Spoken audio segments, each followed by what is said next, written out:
ये तजर्बा बड़े सियाने बंदे जो बड़े अच्छे राइटर होंगे, खामोश बह जाओ, रौला ना पाओ। मुसीबत वक्त वास्ते नहीं, कुछ वक्त वास्ते नहीं, उन्होंने पता इतों कुछ नहीं लभना, उन्हें तुहाडा दर छड्ड के दूसरे दरवाजे ते चले जाना।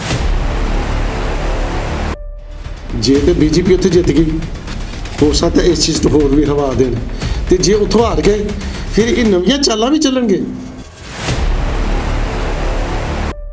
इलेक्शन तो इन्होंने सब कुदरती गल है, जिद्दे पैरां थल्लों जमीन हिलेगी तो उन्हें घबराना तो आई है।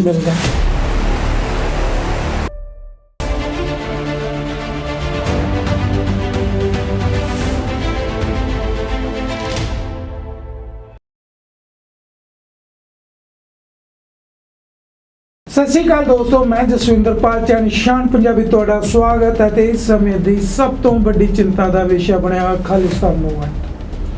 भावें दोनों पासे भावनावां ने, परंतु सरकार इस समय डरी हुई है, प्रशासन डरिया हुआ है, वो भी हिमाचल का, क्योंकि पिछले दिनी हिमाचल विच भी विधान सभा से झंडा चढ़ा दिता है, विधान सभा की गेट ते खालिस्तान के नारे भी। तो उस तो बाद अलर्ट हो गया हिमाचल विच, ते उस तो पहला पटियाले की घटना भी खालिस्तान नाल जोड़ के देखी जा रही सी। ये अपने आप विच गंभीर विषय, भावें सियासतदान ये मानते हैं कि पंजाब विच खालिस्तान दे दा कोई नामो निशान नहीं। फिलहाल सवालों के घेरे च है, क्योंकि किते ना किते राजनीति हो रही है। राजनीति पीछे साजिश किसदी है, ये भी बहुत बड़ा सवाल है। इस सवाल को लेके साडे नाल जुड़े हुए ने सीनियर पत्रकार वरिंदर सिंह ਚੱਠਾ जी। ਚੱਠਾ जी ਤੁਹਾਡਾ बहुत बहुत स्वागत। मेहरबानी, ਤੁਹਾਡੀ मेहरबानी।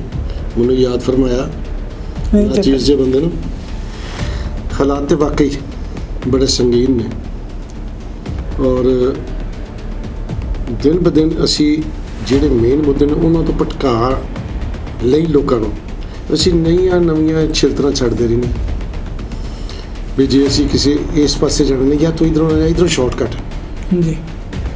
ਅਸੀਂ ਇਹਦਾ ਮਤਲਬ ਅਸੀਂ ਲੋਕਾਂ ਨੂੰ ਉਲਝਾ ਰਹੇ ਹਾਂ। ਹੁਣ ਇਸ ਜਿਹੜੇ ਮੇਨ ਮਸਲਾ ਤੁਸੀਂ ਕੀਤੀ ਗੱਲ ਖਾਲਿਸਤਾਨ ਦੀ, ਇਹ ਜਿਹੜੀ ਗੇਮ ਹੈ ਇਹਨੂੰ ਮੈਂ ਗੇਮ ਹੀ ਕਹਾਂਗਾ, ਕਿਉਂਕਿ ਇਹ ਕੰਮ ਅੰਗਰੇਜ਼ਾਂ ਦੇ ਟਾਈਮ ਤੋਂ ਚੱਲ ਰਿਹਾ। ਉਦੋਂ ਵੀ ਕਹਿੰਦੇ ਨੇ ਸਿੱਖਾਂ ਨੂੰ ਤੋਂ ਅਸੀਂ ਆਜ਼ਾਦ ਰਿਆਸਤ ਲਈ ਸੀ, ਤੁਸੀਂ ਲੈ ਲਓ, ਔਰ ਇਹਦੀ ਅਸਲੀਅਤ ਬਾਰੇ ਕਿਸੇ ਨੂੰ ਕੋਈ ਨਹੀਂ ਪਤਾ। ਕਿਤਾਬਾਂ 'ਚ ਵੀ ਸਪਸ਼ਟ ਤੌਰ 'ਤੇ ਨਹੀਂ ਲਿਖਿਆ ਵੀ ਅੰਗਰੇਜ਼ ਵਾਕਈ ਕੁਝ ਦਿੰਦੇ ਸਨ, ਕਿ ਮੇਰਾ ਉਹ ਜਿਵੇਂ ਆਉਂਦੇ ਨੇ ਉਹ ਇੱਕ ਬੱਚੇ ਰੋਂਦੇ ਨੂੰ ਐਸੀ ਖਿਡੌਣਾ ਫੜਾ ਦਿੰਦੇ ਨਾ ਪੁੱਤਰ ਚੱਲ ਸਾਹਿਬ, ਉਹ ਚੁੱਪ ਕਰ ਜਾਂਦਾ। ਇਹ ਮਸਲਾ ਜਿਹੜਾ ਇਹ ਸਾਡਾ ਜਿਹੜਾ ਹੁਣ ਉਭਾਰ ਆਇਆ, ਇਹਦੇ ਪਿੱਛੇ ਪੋਲੀਟੀਕਲ ਸਿਨੈਰੀਓ ਤਾਂ ਹੈ ਹੀ ਹੈ। ਇਹ ਕੁਝ ਚੀਜ਼ਾਂ ਵਕਤ ਦੇ ਨਾਲ ਸਾਫ਼ ਹੁੰਦੀਆਂ ਨੇ, ਤੇ ਕਈ ਰਸਤੇ ਵਿੱਚ ਹੀ ਗਰਕ ਹੋ ਜਾਂਦੀਆਂ, ਗੁਬਾਰ ਜਿਹਾ ਉੱਠਦਾ ਤੇ ਲੋਕ ਭੁੱਲ ਜਾਂਦੇ ਨੇ, ਤੇ ਫਿਰ ਜੁੱਤੀਆਂ ਖਾਣ ਲਈ ਤਿਆਰ ਹੋ। ਨਵਾਂ ਮੌਕਾ ਕਦੋਂ ਮਿਲੇਗਾ, ਫਿਰ ਜ਼ਿੰਦਾਬਾਦ ਮੁਰਦਾਬਾਦ ਹੁੰਦੀ ਹੈ। ਤੇ ਇਹ ਚੀਜ਼ਾਂ ਬੜੀਆਂ ਖਤਰਨਾਕ ਜਿਹੜੇ ਸਾਡੇ ਮੁਲਕ ਵਾਸਤੇ ਅੱਛੀਆਂ ਨੇ। ਜਿਹੜੀਆਂ ਪਿੱਛੇ ਦੀਆਂ ਘਟਨਾਵਾਂ ਹੋਈਆਂ ਨੇ ਪਟਿਆਲੇ ਦੀ, ਪੰਜਾਬ 'ਚ ਹੋ ਕੇ ਹਟੀ ਹੈ, ਤੁਹਾਡੇ ਸਾਹਮਣੇ ਸੀਗੇ, ਚਾਹੇ ਮਸਲਾ ਲੋਕਾਂ ਨੇ ਆਪ ਹੀ ਸਮਝਾ ਲਿਆ, परंतु किते ना किते एक इफैक्ट जरूर देखने को मिले, जिवें उत्ते खालिस्तान की नारेबाजी सामने आई, तो हुण जिहड़ा फ्लैग है वो देखने को मिले हिमाचल विधान सभा के गेट पर। ये सारे एपीसोड है जिहड़ी साजिश है, की साजिश है कि सचमुच ही खालिस्तानी जिहड़ियां ताकतां ने, अंसर ने, वो ये माहौल नूं बिगाड़ना चाहुंदियां ने, जां फिर इहदे पिछे कोई होर मंशा चल रही। देखो जी, मनशा बिल्ली की गल, एक फ्लैग की क्लैरिटी चाहिए।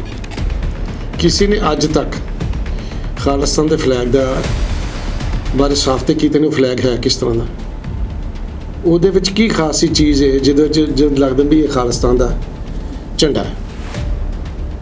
ਕਿਸੇ ਨੇ ਅਜੇ ਤੱਕ ਕਲੀਅਰ ਤੇ ਨਹੀਂ ਕੀਤਾ ਵੀ ਉਹਦੇ 'ਚ ਖੰਡਾ ਬਣਿਆ, ਤਾਰਾ ਬਣਿਆ, ਚੰਨ ਬਣਿਆ, ਤਰਸ਼ੂਲ ਬਣਿਆ, ਕੀ ਬਣਿਆ, ਇਹਦੇ ਬਾਰੇ ਕੋਈ ਕਲੈਰੀਫਿਕੇਸ਼ਨ ਨਹੀਂ। इक्वल वर्ल्ड लोग फड़िया भी खालिस्तान का झंडा, यार इनू क्लैरीफाई तो करो, खालिस्तान का झंडा है क्यों जहा, ये बारे कोई नहीं बोलता, सिर्फ एक चित्र, हाँ जी वहाँ पर खालिस्तान के नारे लग रहे थे, तो जो ये आते हिंदी हिंदू हिंदुस्तान, उदो कोई खतरा नहीं हिंदुस्तान। ये खतरा तो हैगा ही हैगा। ये देखो गल सुनो, जो हिंदू राष्ट्र बनाने की गल है वो कितों बाज है, क्योंकि हिंदुस्तान ही गुलदस्ता, जे हिंदू बाकी चले गए तो हिंदुस्तान नहीं। बिल्कुल ਕਿਉਂਕਿ ਇਹਦੇ ਪਿੱਛੇ ਕੁਰਬਾਨੀਆਂ ਦੇਣ 'ਚ ਸਾਰੇ ਧਰਮਾਂ ਦਾ ਤਾਂ ਆਪਾਂ ਕਹਿੰਦੇ ਨਹੀਂ, ਪਰ ਮਨੁੱਖਾਂ ਨੇ, ਜਿਹੜੇ ਮਨੁੱਖੀ ਲੋਕ ਸਨ ਜੋ ਦੇਸ਼ ਨੂੰ ਪਿਆਰ ਕਰਨ ਵਾਲੇ ਸਨ, ਉਹਨਾਂ ਨੇ ਕੁਰਬਾਨੀਆਂ ਦਿੱਤੀਆਂ ਨੇ। ਇਸੇ ਤਰ੍ਹਾਂ ਪਰੰਤੂ ਹੁਣ ਇੱਕ ਇਹ ਜਿਹੜੀ ਦਹਿਸ਼ਤ ਹੈ, ਇਹਨੂੰ ਆਪਾਂ ਦਹਿਸ਼ਤ ਹੀ ਕਹਿ ਸਕਦੇ ਹਾਂ ਕਿ ਇਹਦੇ ਪਿੱਛੇ ਜਿਹੜਾ ਸਾਜ਼ਿਸ਼ ਕਰਦਾ ਹੈ ਉਹ ਕੌਣ ਲੱਗਦਾ ਹੈ ਤੁਹਾਨੂੰ? ਉਹਦਾ ਮਕਸਦ ਕੀ ਹੈ? ਕਿ ਉਹ ਸੱਚਮੁੱਚ ਹੀ ਖਾਲਿਸਤਾਨ ਨੂੰ ਚਾਹੁੰਦਾ ਹੈ, ਜਾਂ ਫਿਰ ਖਾਲਿਸਤਾਨ ਨੂੰ ਲੋਕਾਂ ਨੂੰ ਡਰਾਉਣ ਧਮਕਾਉਣ ਲਈ ਇਹ ਰਾਜਨੀਤੀ ਖੇਡੀ ਜਾ ਰਹੀ ਹੈ? ਫਿਰ ਵੇਖੋ ਜਸਵਿੰਦਰ ਜੀ, ਬੇਟੀ ਗੱਲ ਤੁਸੀਂ ਅੰਦਰ ਸਿਆਣਾ ਬੰਦਾ ਹੁੰਦਾ ਜਿਹੜਾ ਵਕਤ ਤੋਂ ਨਾ ਕੋਈ ਸਬਕ ਲੈ, ਤੇ ਜੇ ਤੁਸੀਂ ਇਹਨਾਂ ਚੀਜ਼ਾਂ ਤੋਂ ਸਬਕ ਲੈਣਾ ਤਾਂ ਤੁਸੀਂ ਜਦੋਂ ਪੰਜਾਬੀ ਸੂਬੇ ਦਾ ਮੋਰਚਾ ਲੱਗਾ ਸੀ ਉੱਥੋਂ ਲੈ ਕੇ ਅੱਜ ਤੱਕ ਦੀ ਸਾਰੇ ਹਿਸਟਰੀ ਵੇਖੋ, ਹਰ ਚੀਜ਼ ਨੂੰ ਸੀਕੁਐਂਸਿਸ ਵਾਈਜ਼ ਵੀ ਵੇਖੋ। ਉਦੋਂ ਉਸ ਦਿਨ ਕੀ ਹੋਇਆ ਸੀ, ਉਸ ਸਵੇਰੇ ਕੀ ਹੋਇਆ, ਦੁਪਹਿਰੀ ਕੀ ਹੋਇਆ, ਰਾਤੀ ਕੀ ਹੋਇਆ ਸੀ, ਉਹਨਾਂ ਚੀਜ਼ਾਂ ਨੂੰ ਵੇਖੋ। ਔਰ ਜਿਨ੍ਹਾਂ ਬੰਦਿਆਂ ਲਿਖਿਆ ਵੀ, ਕਿਤਾਬਾਂ ਵੀ ਲਿਖੀਆਂ ਨੇ ਖਾਲਿਸਤਾਨ ਨੇ, ਮਾਰਕ ਟਲੀ ਔਰ ਸਰਦਾਰ ਖੁਸ਼ਵੰਤ ਸਿੰਘ ਵਰਗੇ ਨੇ ਜਿਹੜੇ ਬੜੇ ਕਮਾਲ ਦੇ ਰਾਈਟਰ ਹੋਏ ਨੇ, ਉਹਨਾਂ ਵੀ ਲਿਖਿਆ। ਔਰ ਉਹਨਾਂ ਦੀ ਕਿਤਾਬਾਂ ਬਾਰੇ ਕੋਈ ਨਹੀਂ ਬੋਲਦਾ। ਜਿਹੜੇ ਮਾਰਕ ਟਲੀ ਨੇ ਲਿਖੇ last battle of Indira Gandhi, ਉਹਦੇ ਬਾਰੇ ਕੋਈ ਅੱਜ ਤੱਕ ਕੋਈ ਡਿਬੇਟ ਹੋਈ ਹੈ, ਕੋਈ ਸੈਮੀਨਾਰ ਹੋਇਆ? ਕਿਉਂਕਿ ਉਹ ਦੁੱਖ ਦੀ ਨਬਜ਼ ਹੈ ਸਰਕਾਰ ਦੀ। ਜਦੋਂ ਕਿਸੇ ਦੀ ਪੂਛਲ ਤੇ ਪੈਰ ਰੱਖੋ ਨਾ, ਤਰਸਦਾ ਬੜਾ, ਉਹਨੂੰ ਦਰਦ ਮਹਿਸੂਸ ਹੁੰਦਾ, ਕਿਉਂਕਿ ਇਹਨਾਂ ਸਾਰੀਆਂ ਚੀਜ਼ਾਂ ਪਿੱਛੇ ਏਜੰਸੀਜ਼ ਨੇ। ਔਰ ਜਦੋਂ ਹੀ ਕੋਈ ਬੰਦਾ ਜਿਹੜਾ ਸਕਰੀਨ ਤੇ ਉੱਤੇ ਤੁਹਾਨੂੰ ਕਰੈਕਟਰ ਨਜ਼ਰ ਆਏਗਾ, ਹੀਰੋ ਹੀਰੋਇਨ, ਡਾਂਸ ਕਰਨ ਵਾਲੇ, ਡਾਇਰੈਕਟਰ ਤੇ ਨਜ਼ਰ ਨਹੀਂ ਆਉਂਦਾ, ਸਟੋਰੀ ਰਾਈਟਰ ਨਜ਼ਰ ਨਹੀਂ ਆਉਂਦਾ, ਕੋਰੀਓਗ੍ਰਾਫਰ ਨਜ਼ਰ ਨਹੀਂ ਆਉਂਦਾ। ਇਹੀਓ ਗੇਮ ਹੁਣ ਹੋ ਰਹੀ ਹੈ। ਪਿੱਛੇ ਤਾਰਾਂ ਕੌਣ ਖਿੱਚਦਾ ਪਿਆ ਇਹਦੇ ਬਾਰੇ ਕਿਸੇ ਨੂੰ ਕੁਝ ਨਹੀਂ ਪਤਾ। ਹੁਣ ਵੀ ਤੁਸੀਂ ਵੇਖੋ, ਜ਼ਿਮੀਂਦਾਰਾਂ ਦਾ ਐਜੀਟੇਸ਼ਨ ਹੋਇਆ, 13 ਮਹੀਨੇ ਹੋਇਆ, ਤੇ ਅਖੀਰ ਨਿਕਲਿਆ ਕੀ? Tight fish. ਉਹਦਾ ਕੋਈ ਅਸਰ ਤੁਹਾਨੂੰ ਨਜ਼ਰ ਆਇਆ? ਜਿਹੜੇ ਕੱਲ ਉੱਥੇ ਸਟੇਜਸ 'ਤੇ ਖੜੇ ਹੋ ਕੇ ਪ੍ਰੈਸ ਨੋਟ ਦਿੰਦੇ ਸਨ, ਅੱਜ ਉਹ ਕਿੱਥੇ ਨੇ? ਜਿਹੜੀ ਉਹ ਲੀਡਰਸ਼ਿਪ ਖਤਮ ਹੋ ਗਈ। ਜਿਵੇਂ ਨਾਮ ਨਿਹਾਲ ਸਾਡੇ ਫਖਰੇ ਕੌਮ ਅੱਜ ਇੱਕ ਵੀ ਸਟੇਟਮੈਂਟ ਨਹੀਂ ਦਿੰਦੇ। ਇਹੋ ਚੀਜ਼ ਹੈ, ਸੂਰਜ ਚੜ੍ਹਦਾ, ਦੁਪਹਿਰ ਹੁੰਦੀ ਹੈ, ਹੌਲੀ ਹੌਲੀ ਰਾਤ ਹੋ ਜਾਂਦੀ, ਉਹੀ ਕੁਝ ਸਾਡੇ ਨਾਲ ਹੋਣ ਡਈ, ਉਹੀ ਕੁਝ ਇਸ ਸੁਸਾਇਟੀ 'ਚ ਹੋ ਰਿਹਾ। ਬਜਾਏ ਇਹਦੇ ਵੇਖੋ, ਜਦੋਂ ਬੰਦਾ ਗੱਲ ਕਰਦਾ, ਡਿਬੇਟਸ ਹੁੰਦੀਆਂ ਨੇ ਨੈਸ਼ਨਲ ਚੈਨਲਸ 'ਤੇ, ਸਾਰੇ ਪਾਰਟੀਜ਼ ਦੇ ਸਪੋਕਸ ਪਰਸਨ ਹੁੰਦੇ ਨੇ, ਉਹਨਾਂ ਦਾ ਇੱਕੋ ਹੀ ਮਸਲਾ ਹੈ, ਹਿੰਦੂ ਮੁਸਲਮਾਨ, ਹਿੰਦੂ ਮੁਸਲਮਾਨ। ਬਿਲਕੁਲ।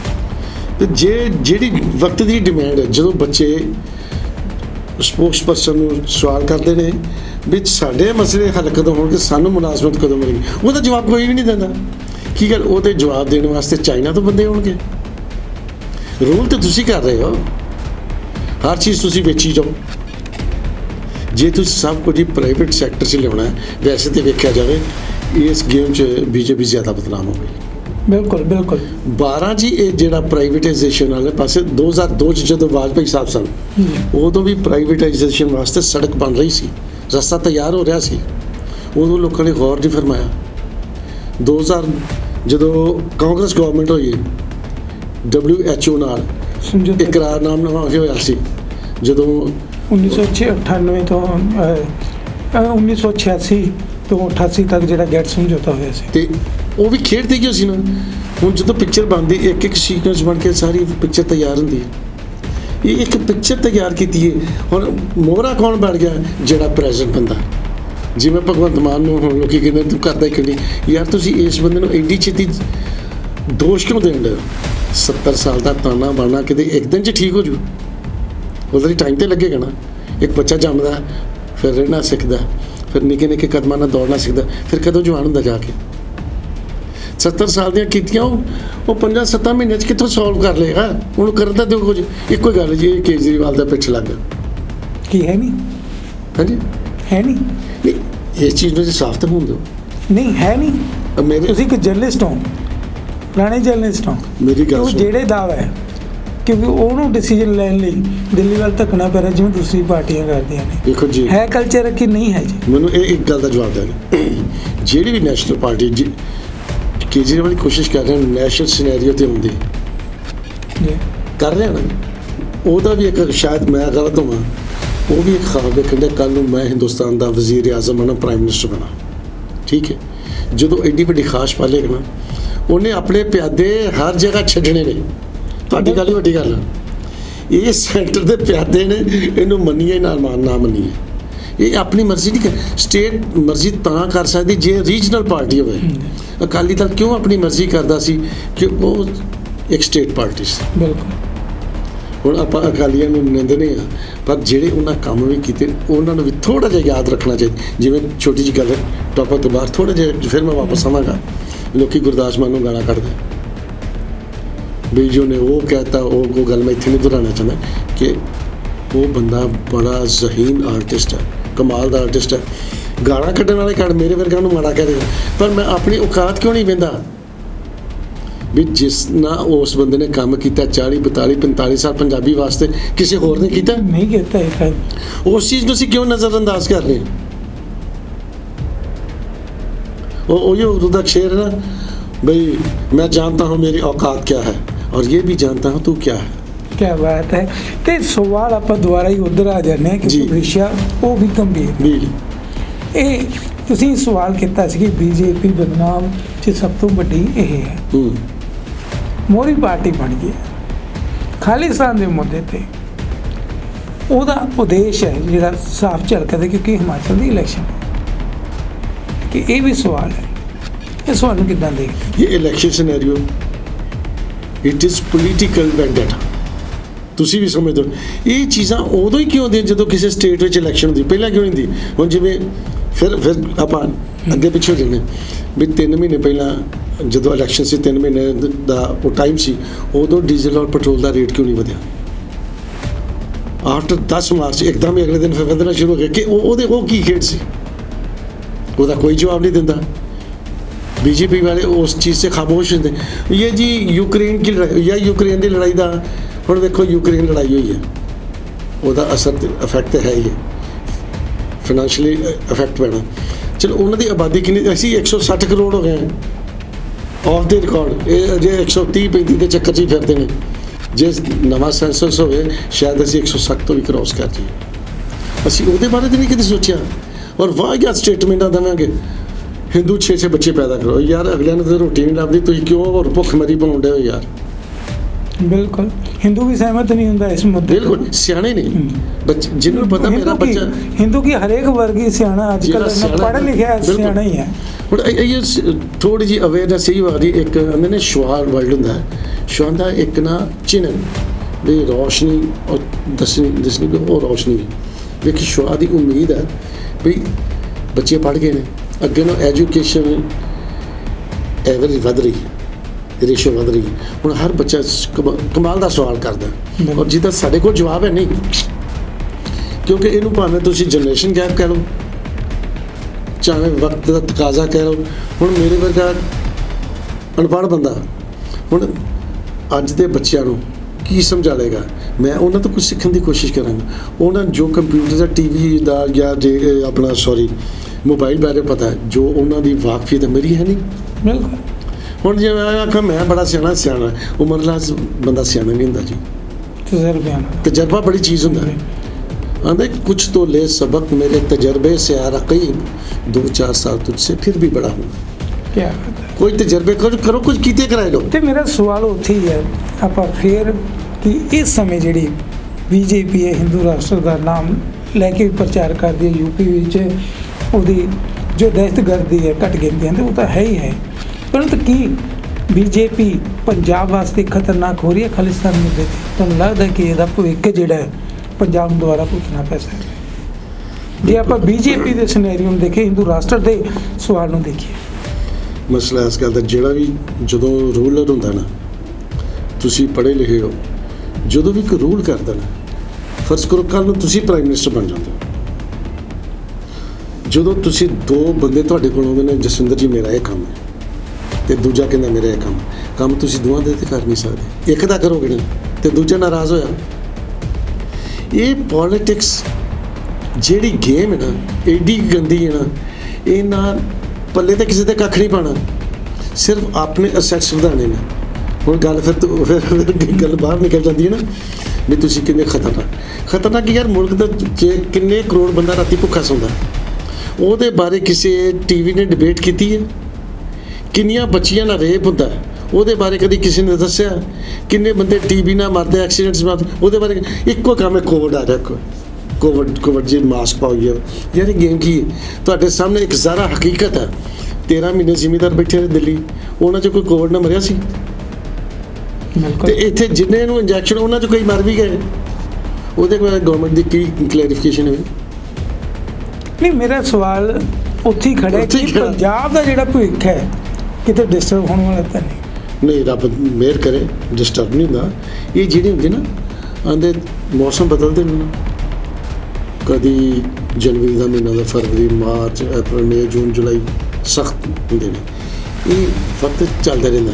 ਤੁਹਾਡੇ ਵਰਗੇ ਜ਼ਹੀਨ ਬੰਦੇ ਨੇ ਕਹਿੰਦੇ ਜਿੱਥੇ ਕੋਈ ਮੁਸੀਬਤ ਆਉਂਦੀ ਹੈ ਨਾ, ਬਜਾਏ ਰੌਲਾ ਪਾਉਣ ਦੇ ਤੁਸੀਂ ਖਾਮੋਸ਼ ਬਹਿ ਜਾਓ।